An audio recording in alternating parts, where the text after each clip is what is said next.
Trecho do livro Palavras de Salomão, Como Reconectar a Sua Vida. Capítulo 22. Revela a tua alma. O vosso coração está aqui para compreender um sentido mais profundo da vossa verdade. O vosso coração está no espaço que vos permite ilustrar uma parte maior do vosso ser. Os vossos sentimentos expressam-se agora num plano diferente. A vossa energia existe numa esfera de influência que é fulcral para o vosso entendimento de uma esfera de influência diferente. Tem liberdade de expressão neste plano. É agora mais fácil reconhecerem as necessidades das pessoas com as quais entram em contato. Não se devem deixar frustrar por energias discordantes. Sintam em pleno a vossa vida, ou seja, espalhem a sua força em direções variadas e multidimensionais. Os vossos sentimentos de inadaptação parecem ter origem numa profunda noção de valor. Tende cumprir a vossa expectativa e prossegui-la. Sentem-se menos frustrados, mas ainda tende se filtrar através de uma força diferente que vos permite ter uma influência maior sobre as almas daqueles com quem se cruzam. Há muita coisa que precisa de ser dita. O que compreendemos sobre nós é, muitas vezes, limitado, e temos de tratar esse conhecimento como um processo que faz parte da vida. É a revelação de uma força multifacetada das nossas vidas. Devemos libertar-nos da camada exterior para que o ser interior se revele àqueles com quem trabalhamos. A alma eterna que reside dentro da nossa realidade fica muitas vezes encoberta pela nossa percepção dos acontecimentos. Estamos no campo de força, à falta de melhor entendimento. A alma tenta levantar esse manto, mas nós mantemo-la enclausurada, pois sentimos-nos mais seguros. Muitos sentem que é perigoso revelar as suas almas aos outros. É quando ficamos mais vulneráveis. Mas é exatamente o que precisam de fazer neste trabalho: revelar a vossa alma. Não é um processo simples. Esse despojamento do ego é um processo eterno. Esse desprendimento deve transparecer através do ser, por ser capaz de ir mais fundo e aceder a outros segmentos de energia ou a outras partes da mente. A vossa mente interfere no processo.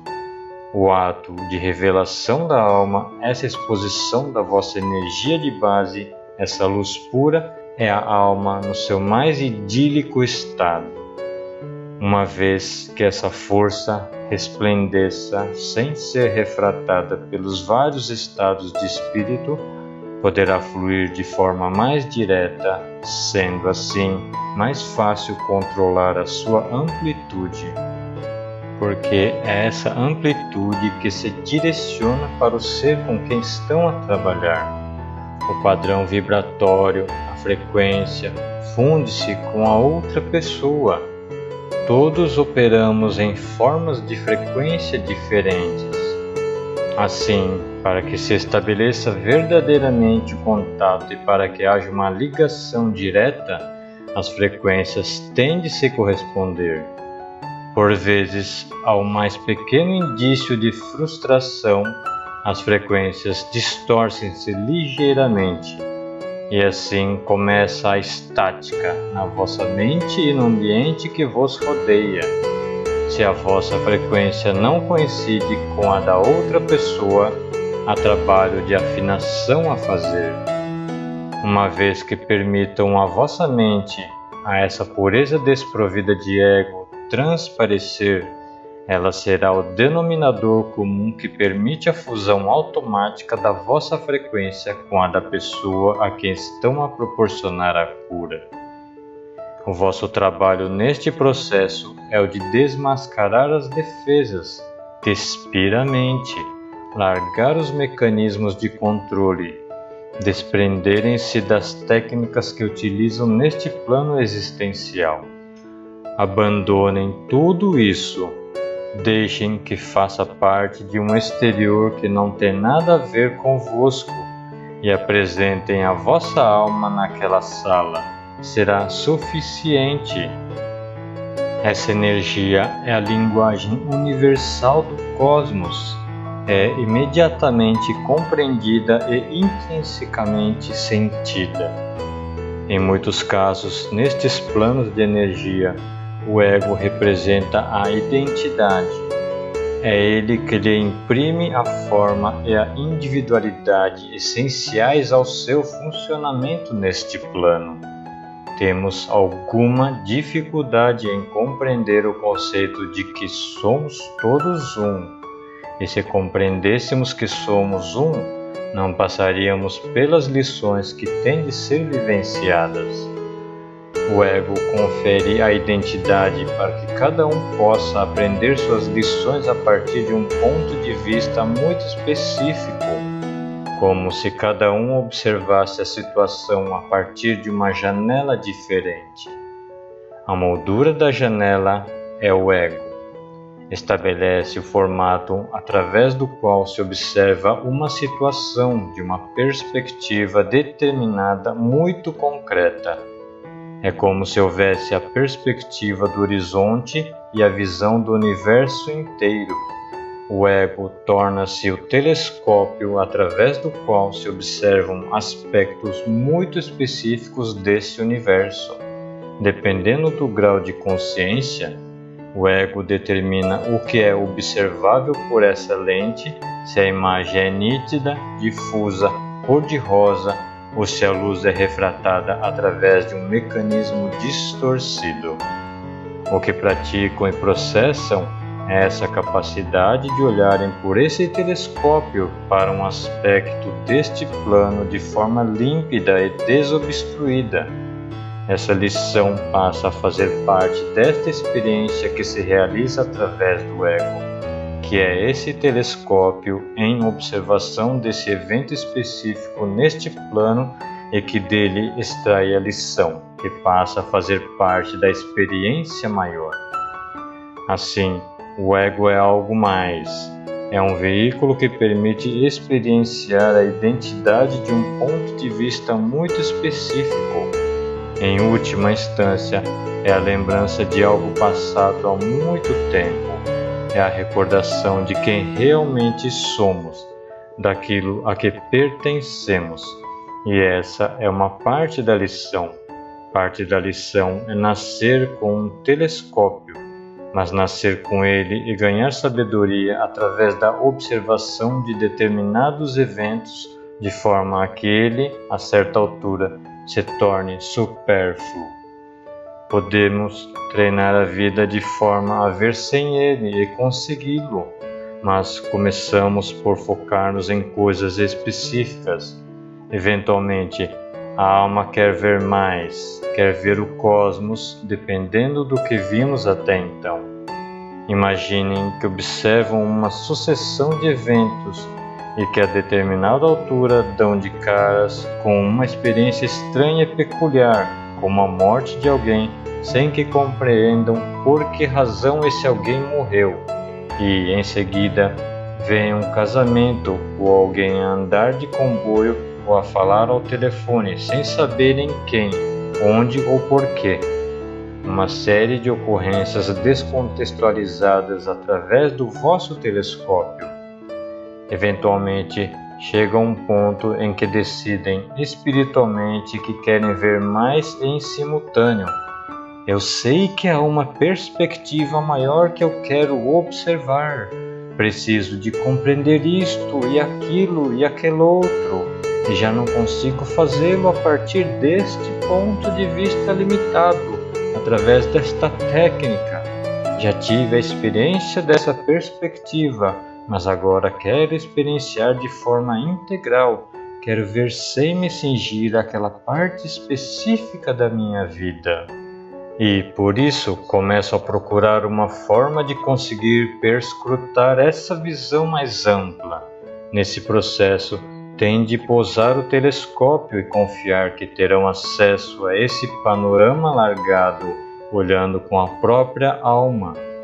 Pode parecer complicado, mas começa pelo microcosmo e estende-se ao macrocosmo. O propósito dessa perspectiva telescópica limitada é precisamente superá-la. É a capacidade de querer a sabedoria, de querer ver amplamente. É como um atleta de salto em altura que tem de passar acima da barra. A barra está lá para ser transposta. O desafio do obstáculo é saltar acima dele e conseguir fazê-lo é a recompensa. O mesmo se passa com o ego. A recompensa vem da capacidade de se desapegarem dele e vislumbrarem uma perspectiva maior. Não nascemos com essa visão alargada, porque daí não resultaria qualquer aprendizagem dessa experiência. O objetivo de todo o processo deste plano, sobretudo na Terra, é o de compreender a compaixão dos seres humanos. Aprender que o sofrimento do próximo é o nosso próprio sofrimento. Quando uma criança chora num país, alguém chora no outro continente por causa dela. Estamos interligados a esse ponto, e no processo de descoberta dessa verdade, que o sofrimento de um equivale ao sofrimento de muitos, ganhamos compaixão e sabedoria que podemos aplicar nos nossos mundos. Há que percorrer o caminho da experiência até chegar a essa visão ampliada das coisas. Se todos tivessem acesso imediato a essa condição, ninguém lhe daria valor, nem se aperceberia da riqueza do caminho que os levaria até lá. O conforto instantâneo não traz nenhum benefício, nem pode ser apreciado. A importância de estar presente no momento prende-se com a aceitação e o apreço da força vital que existe no agora, que está presente neste preciso segundo. Por isso, foram dotados de uma energia que se manifesta em carne e osso, respira e vive, não para tomar o mecanismo como um dado adquirido, mas para celebrá-lo e desfrutá-lo. Essa é a verdadeira garantia de alguma espécie de iluminação que se atinja neste plano, e de que, em cada momento que vivenciamos, existe uma alegria imensa e motivos para celebrar. A cada momento, em todos os momentos, não em apenas alguns.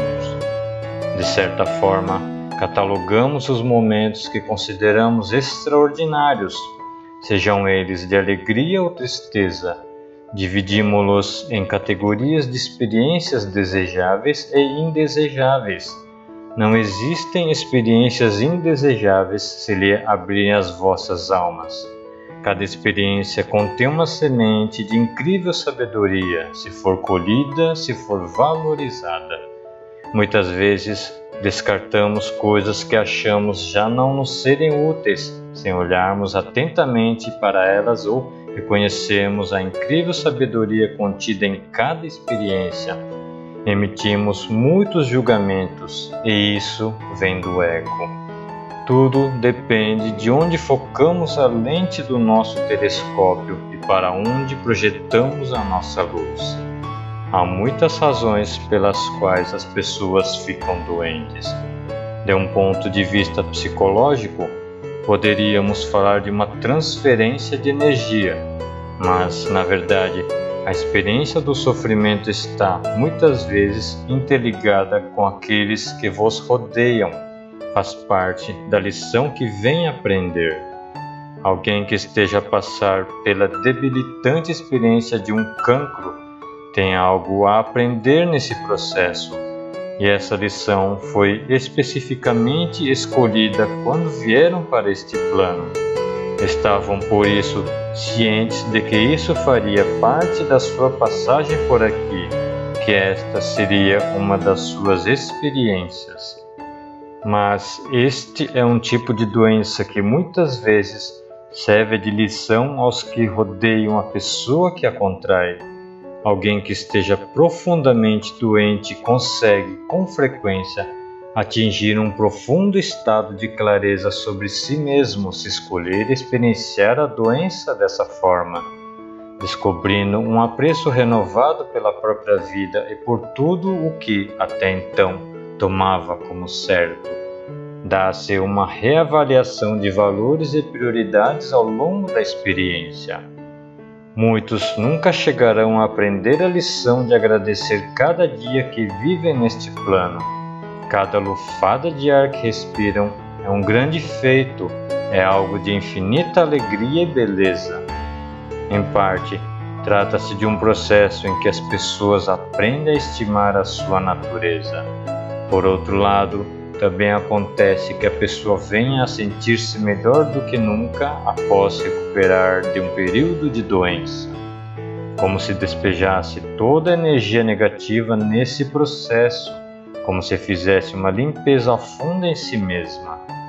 Todos possuímos contaminantes que precisam de ser eliminados em termos de energia. A doença propicia muitas vezes esse processo de purificação. A doença tem o seu propósito. Existem também doenças que são receptáculos de negatividade experienciada e tremendamente agregada que as pessoas acumulam e guardam consigo. O cancro é o exemplo disso por excelência. É a manifestação pura e física da negatividade que as pessoas carregam, ao ponto de terem que a arrancar do corpo. Isto não quer dizer que todas as pessoas com cancro tenham sido sempre negativas e que se tenham apegado a essa negatividade. Em parte, trata-se da necessidade de experienciar o outro lado de uma situação, mas há doenças que são realmente o resultado do apego desesperado a energias negativas causadas por situações passadas das quais nunca se permitiram libertar. O processo de cura torna-se assim muito complicado porque estão a lidar com temas muito variadas, uma miríade de diferentes formas de expressão que se manifestam neste plano. Não existe uma única razão para a doença. Alguns estão a viver lições, outros estão apegados à energia inútil. É a vossa capacidade, a vossa natureza inata. É essa pura luz da alma que reconhece, irradia e ilumina o que as pessoas precisam de ver. Algumas pessoas têm de libertar energia, outras precisam de compreender profundamente a importância da vida e a dádiva que é. Assim, quando uma alma se desvela e irradia, ilumina automaticamente a razão pela qual a doença existe. Muitas vezes, os homens, mulheres e crianças que vos procuram já recorreram a médicos e experimentaram várias terapias e tratamentos, tentaram o convencional. Vêm-se então forçados a enveredar pelo espiritual, porque não tem mais nenhuma opção. Essa é a lição. Entrar em contato com o espiritual a um profundo nível subconsciente de forma a ligarem esse interruptor. Algumas pessoas compreendem-no a nível consciente. Agora entendo. Assim que essa conexão ou compreensão se estabelecer, a doença deixa de ter razão para existir. Palavras como desejável, indesejável, útil, inútil, bom ou mal são funções do ego. Estão relacionadas com a necessidade de relativizarmos a felicidade, por exemplo, quando falamos de felicidade relativa por oposição à felicidade absoluta. A felicidade relativa trata de rotular. Esta experiência é melhor do que aquela. Esta quantidade de dinheiro é melhor do que outra. Este carro é melhor do que aquele. E as pessoas correm atrás dessa felicidade relativa. Se eu tiver mais do que os outros, é tudo relativo. Agora, comparem isto com a felicidade absoluta, a felicidade que vem de dentro da fonte da alma, a parte que reconhece o valor em cada segundo desta experiência, que não se relativiza em relação ao momento anterior ou ao que ainda há de vir, que é uma preciosidade, tal como existe agora.